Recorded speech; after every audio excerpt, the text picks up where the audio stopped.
ধরুন আপনার কাছে ই কমার্স বিজনেস শুরু করার জন্য 50,000 অথবা 1 লক্ষ টাকা আছে, অথবা যে কোনো অ্যামাউন্টের টাকা আছে। এখন আপনি একটা ই কমার্স বিজনেস শুরু করবেন, বাট এই 50,000, 1 লাখ অথবা অন্য কোনো যে কোনো অ্যামাউন্ট, সেটা আপনি ঠিক কিভাবে খরচ করলে প্রপারলি ইউটিলাইজ করা হবে, এই বিষয় নিয়ে কিন্তু আমাদের অনেকের ধারণা থাকে না।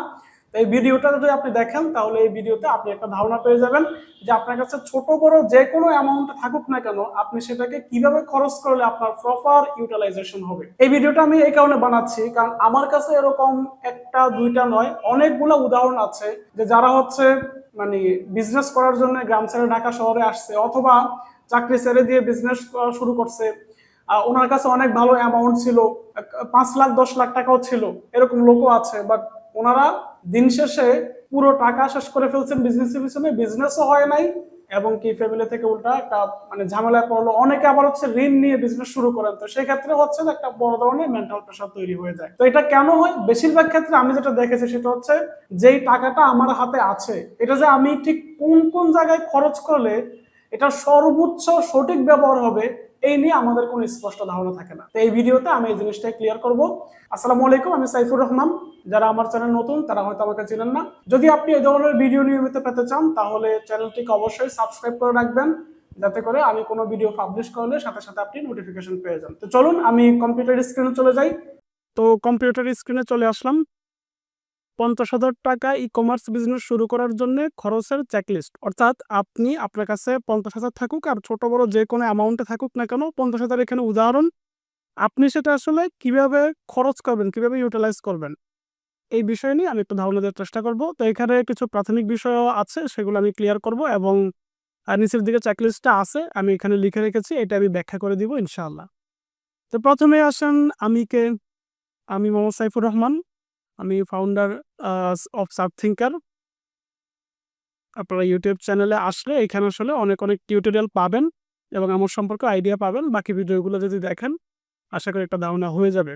আমি দীর্ঘদিন ধরে ডিজিটাল মার্কেটিং এবং ই কমার্স বিজনেস নিয়ে কাজ করছি।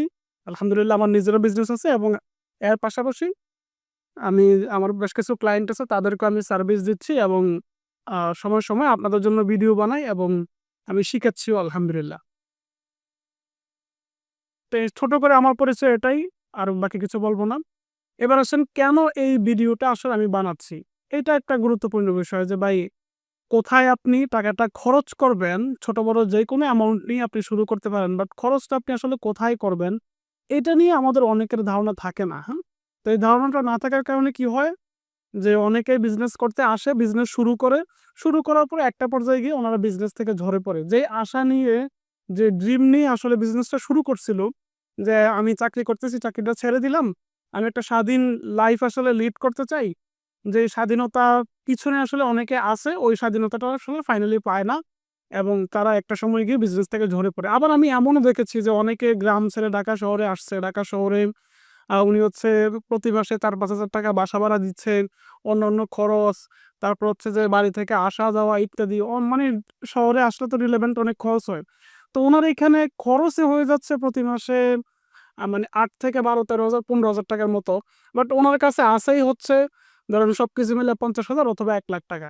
তো এইভাবে যদি খরচ হয়ে যাচ্ছে, তো আমার টাকাটা কি এখানে প্রপারলি ইউটিলাইজ হলো?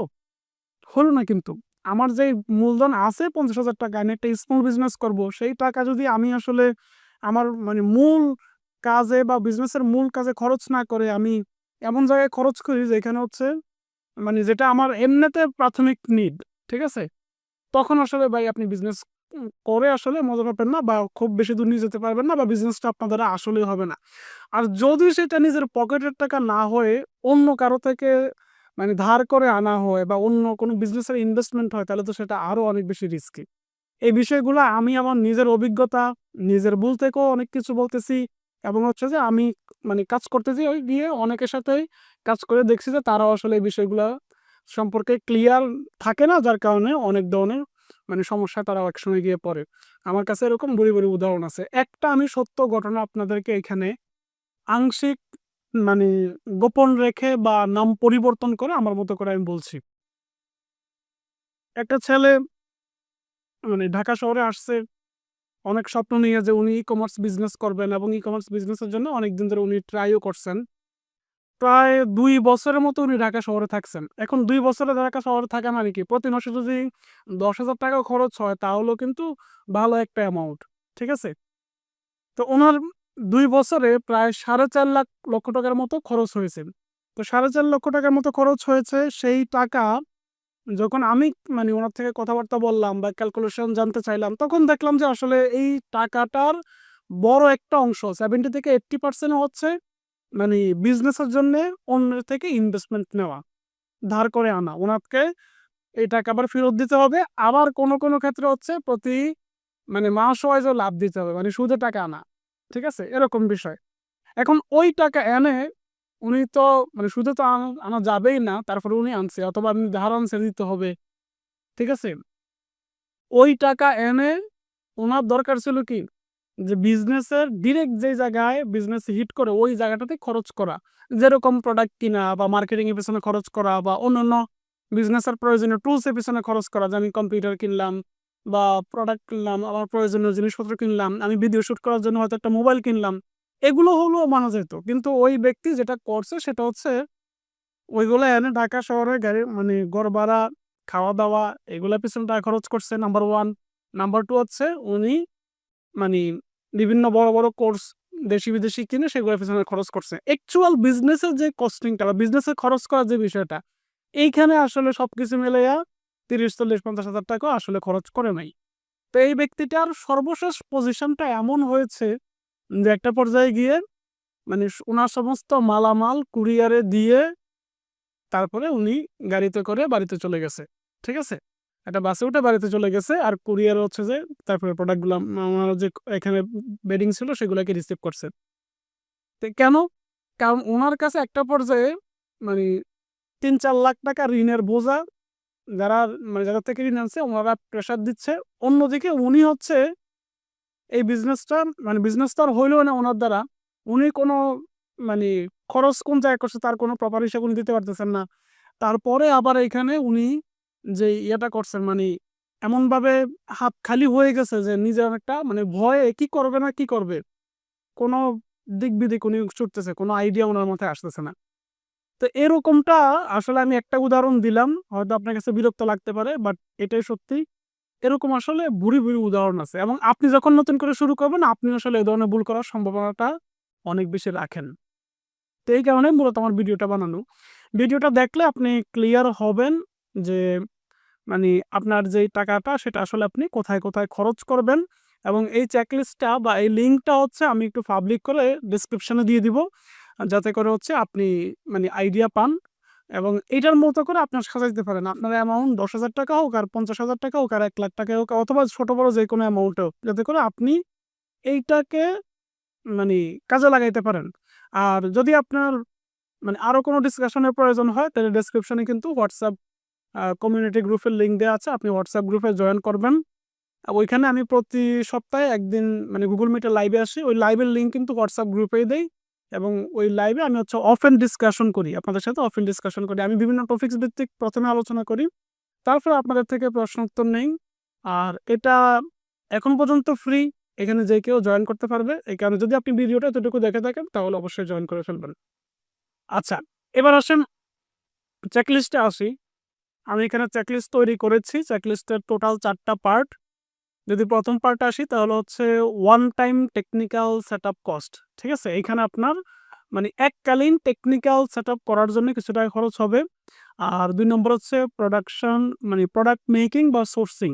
আপনি যেই প্রোডাক্ট নিয়ে কাজ করেন সেটা হয় আপনি নিজে বানাবেন অথবা হচ্ছে মার্কেট থেকে সোর্স করবেন। তাহলে বানাইলে আপনি সেটার পেছনে কত খরচ করবেন বা সোর্স করলে আসলে কত খরচ করবেন।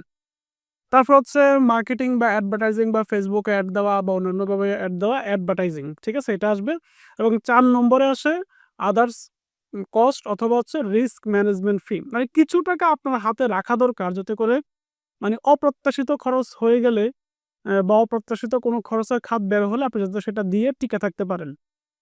আচ্ছা, চলুন এবার ব্যাখ্যা করি। ১ম এ আসেন one time technical setup cost. মানে এইগুলো হচ্ছে এককালীন টেকনিক্যাল কিছু সেটআপ আপনি করবেন, ওই করার পেছনে খরচ করবেন। এখানে কি আসে? এখানে ১ম এ আসে ডোমেইন। ডোমেইন কেনার জন্য আমি এখানে ৳১৫০০ ধরছি। ১৫০০ বা কম বেশি হতে পারে ৳২-১০০। 1500 টাকায় নরমালি এখন ডোমেন পাওয়া যায় যদি আপনি ভালো, ভালো সাইট থেকে কিনেন। তারপরে হোস্টিং আপনি ৳২,০০০ নিলে BDX ভালো হোস্টিং পাবেন। এর বাইরে আরো বেশি টাকা খরচ করতে পারেন অথবা আরো কম টাকাও আপনি হোস্টিং কিনতে পারেন। আমি অন এভারেজ স্ট্যান্ডার্ড প্রাইসটাই ধরলাম। আর আমি ধরার সময় মানে কস্টিং ধরার সময় আমি একটু নেগেটিভ ভাবে হিসাব করি। মানে একটু বেশি আমি ধরি। কেন ধরি? কারণ আমি যেটা দেখছি যে অনেকে মানে অনেক বেশি পজিটিভ হয়ে যায় খরচের খাত ধরার সময়। কিন্তু ব্যবসার ক্ষেত্রে খরচের খাত হিসাব করার সময় এরকম পজিটিভ হওয়ার আসলে সুযোগ নাই। এখানে আপনি সবসময় বেশিটা ধরবেন। বেশিটা ধরলে তখন আপনার কম খরচ যদি হয় মানে বেশি ধরবেন, খরচ করার সময় কম খরচ করবেন, তখন দেখবেন যে এভারেজে গিয়ে আপনি ইয়ে করতে পারতেছেন। আর হিসাব করার সময় যদি আপনি কম ধরেন, ঠিক আছে? তখন অ্যাকচুয়াল যখন খরচ করতে যাবেন কোন জায়গায় বেশি খরচ হলে আর মিলাইতে পারবেন না, টিকে থাকতে পারবেন না। আচ্ছা, হোস্টিং এর জন্য আমি ৳২,০০০ ধরলাম। তারপর হচ্ছে landing page design. Landing page design এর জন্য আমি ৳৩,০০০ ধরলাম। যদি আপনি ভালো ডিজাইনার দিয়ে সুন্দর করে ডিজাইন করেন তাহলে মানে ৳২,৫০০-৩,০০০ লাগেই। আর এমনিতে মার্কেটে অনেক রেডিমেড টেমপ্লেট আছে, অনেক কি বলে এটাকে মানে নাল অনেক আছে যেগুলো অনেকে রেডি করে রাখছে। এইগুলা ভাই আপনি ৳১,০০০, ৳১,২০০, ৳১,৫০০ এভেইলেবল পেয়ে যাবেন। বাট আমি তো সেগুলা রিকমেন্ড করতেছি না। ঠিক আছে? ভালো ডিজাইনার দিয়ে সুন্দর করে বানালে এবং নাল-টাল এগুলো দিয়ে না বানাইলে আপনার এখানে ৳৩,০০০ মতো খরচ হবে। তারপরে ধরেন প্রিমিয়াম প্লাগইন এর লাইসেন্স লাগবে। ল্যান্ডিং পেজ যখন আপনি ডিজাইন করবেন, এখানে আসলে ওই যে অর্ডার করতে হবে। ঠিক আছে? তো অর্ডার করার জন্যে এখানে কার্টফ্লো নামে একটা প্লাগইন আছে। আরো ডিজাইন করার জন্য প্লাগইন আছে। ওগুলারও প্রিমিয়াম লাইসেন্স লাগে। ঠিক আছে? তো ধরেন যদি কার্টফ্লো আপনি লাইসেন্স নেন, গ্রুপ বাইও করেন অরিজিনাল লাইসেন্সটা, তাহলে এখানে ৳১,০০০-১,২০০ মতো খরচ হতে পারে। তারপরেও ধরেন আপনার বিজনেস যত ছোটই হোক তার একটা সুন্দর লোগো থাকা দরকার যাতে করে ডে 1 থেকে আপনি একটা ছোট আকারে হলেও একটা প্রপার ব্র্যান্ডিং করতে পারেন। বছরের পর বছর যাতে এই লোগোটা আপনি সুন্দর করে দিতে পারেন। এই কারণে আমি রিকমেন্ড করব বিজনেস যত ছোট হোক বা বড়ই হোক আসলে সুন্দর একটা লোগো বানাবেন। ঠিক আছে? একটা লোগো, একটা Facebook এর কভার ফটো, তারপর হচ্ছে যে আপনার যে একটা বা একাধিক প্রোডাক্ট, একটা প্রোডাক্ট হলো সেটার ক্যাটালগ। ঠিক আছে? ক্যাটালগ বানাবেন, সেটার বিভিন্ন অ্যাঙ্গেল থেকে ২-৩ টা ছবি আসলে হওয়া দরকার। ঠিক আছে? তো এই কাজগুলোর জন্যে আপনার এখানে ৳২,৫০০ মতো আমি ধরলাম, কম বেশি হতে পারে। তো এইখানে ওয়ান টাইম কস্ট ৳১০,০০০ মতো আসবে। অনেকে আবার বলবেন যে ভাই ডোমেইন কিনা লাগবে না, হোস্টিং কিনা লাগবে না, ল্যান্ডিং পেজে ১ম এ বানাবো না। আমি নাল দিয়ে বানাবো। ঠিক আছে? এবং আমি লোগো বানাবো না। Canva তে গিয়ে একটা ছোট-মোটো লোগো বানায় ফেলবো।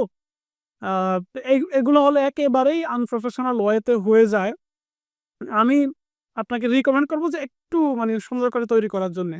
আর যদি আপনার কোনো স্কিল এখানে জানা থাকে, ধরেন আপনি নিজের ল্যান্ডিং পেজ জানেন, তাহলে তো আপনার ওই জায়গাটাতে খরচ হইল না। অথবা আপনি হচ্ছে ভালো ডিজাইন পারেন, তাহলে আপনি নিজের লোগোটা আপনি নিজেই ডিজাইন করে নিলেন। ঠিক আছে? আপনি এখানে ক্যাটালগ বানায় নিলেন। এগুলোতে আপনার কস্টিংটা হইল না। ঠিক আছে?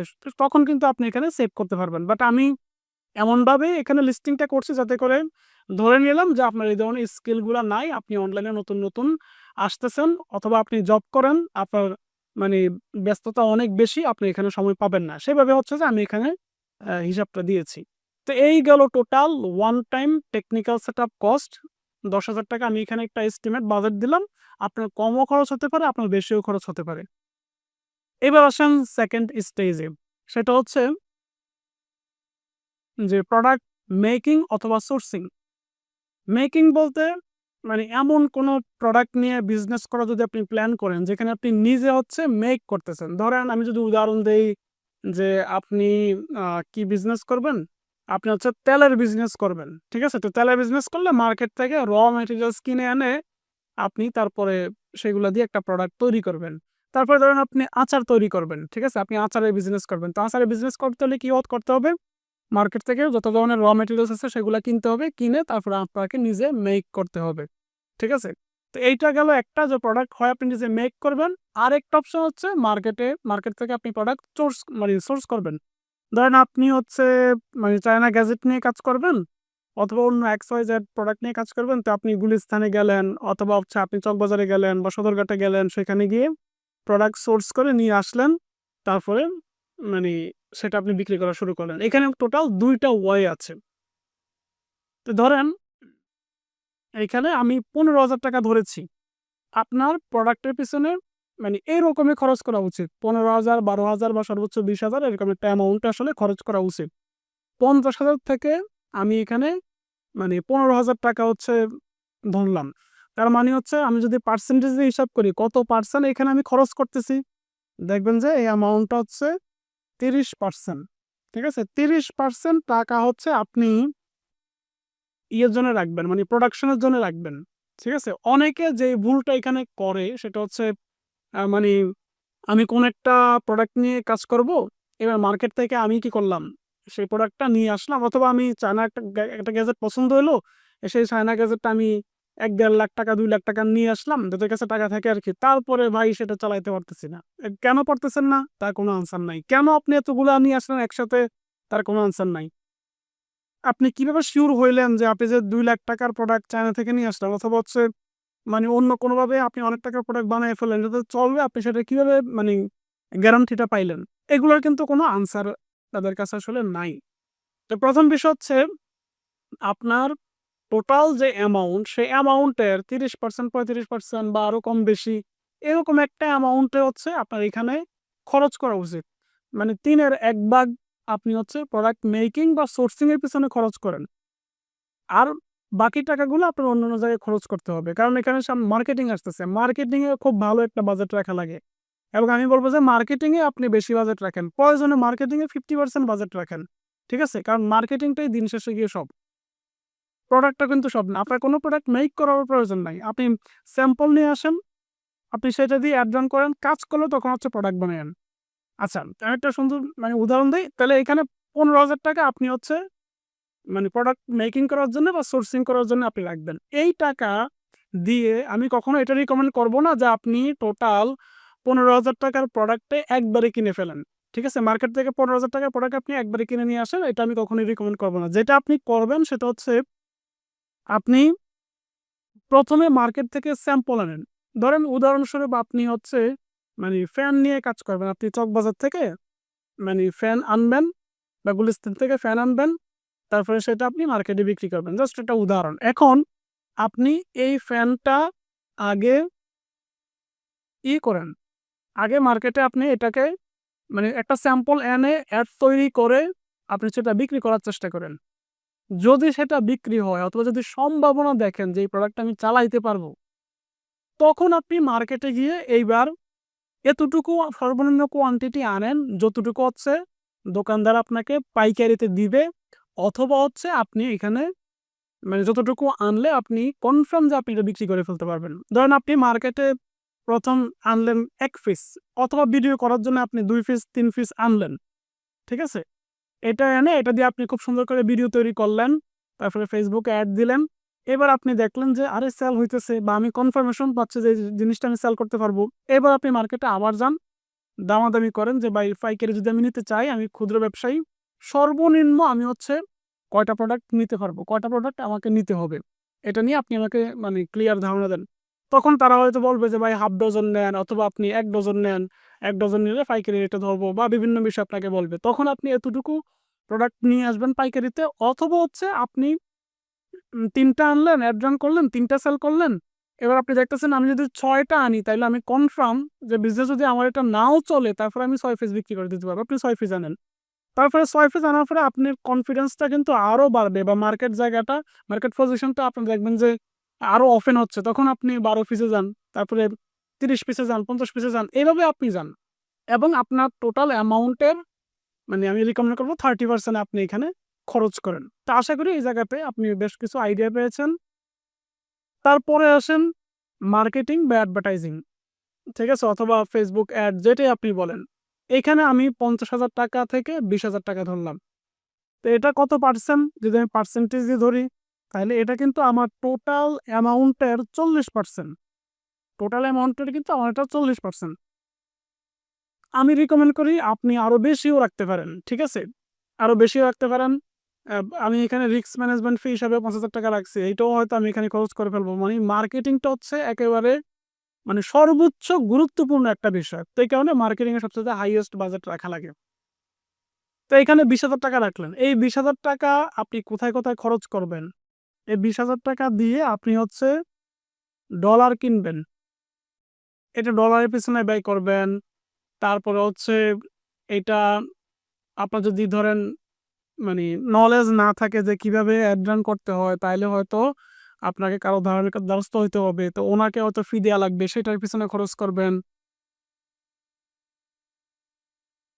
ঠিক আছে? বাট আমি রিকমেন্ড করব যে আপনি নিজে হচ্ছে অ্যাড রান করা শিখবেন। এটা একটা কোর নলেজ। ঠিক আছে? এটা একটা কোর নলেজ, এটা আপনাকে শিখতেই হবে। আচ্ছা, তারপরে ধরেন আপনার এখানে সুন্দর করে ভিডিও বানানো লাগবে। ঠিক আছে? আপনি ভিডিও এডিটিং এর পেছনে এখানে খরচ করবেন। ঠিক আছে? এই জায়গাগুলোতে আপনি খরচ করবেন। ধরেন আপনি ৩ টা ভিডিও বানালেন, তারপর হচ্ছে যে বাকি টাকা দিয়ে ডলার কিনলেন। ৩ টা ভিডিও বানাইতে আপনার ৩-৪,০০০ টাকা, ৫,০০০ টাকার মতো খরচ হলো। বাকি টাকা দিয়ে আপনি কি করলেন? মানে ডলার কিনলেন, তারপরে অ্যাড রান করলেন। এবং করে দেখলেন যে এই বিজনেসটা বা এই প্রোডাক্টটা মার্কেটে চলে কিনা, অথবা আপনাকে সুইট করে কিনা। অনেক সময় এরকম হয় যে আপনি দেখেন যে অমুকে এই বিজনেসটা করে অনেক সফল। দেখাদেখি আপনিও শুরু করে দিলেন। এভাবে আসলে বিজনেস হয় না। কারণ আপনারও আসলে লাক ফেভার করতে হবে। দিন শেষে সবকিছুর পরে মানে রিজিকের বিষয়টা থাকে। সবকিছুর পরে না, সবকিছুর আগে এটা থাকে। বাট সবার পরে গিয়ে আমরা জিনিসটা ফিল করতে পারি। আচ্ছা, তাহলে মার্কেটিং কস্ট নিয়েও আপনি একটা আইডিয়া পাইলেন, এবং আমি এখানে যেটা রিকমেন্ড করি 40% অথবা 50% হচ্ছে আপনি মার্কেটিং এর পিছনে খরচ করবেন। এখানে অ্যাকচুয়ালি ভিডিও এডিটিং এর পিছনে খরচ করবেন, ডলার কিনবেন, অথবা সার্ভিস নেওয়ার যদি একান্তই প্রয়োজন হয়, আপনি সার্ভিস নিবেন, এইগুলোর পিছনে খরচ করবেন। আচ্ছা, তারপরে ৪ নম্বরে আসেন আদার্স কস্ট অথবা হচ্ছে রিস্ক ম্যানেজমেন্ট ফি। রিস্ক ম্যানেজমেন্ট ফিটা কি? রিস্ক ম্যানেজমেন্ট ফি হচ্ছে এমন কিছু কস্টিং যেটার জন্যে আপনি আসলে এই মুহূর্তে প্রস্তুত না।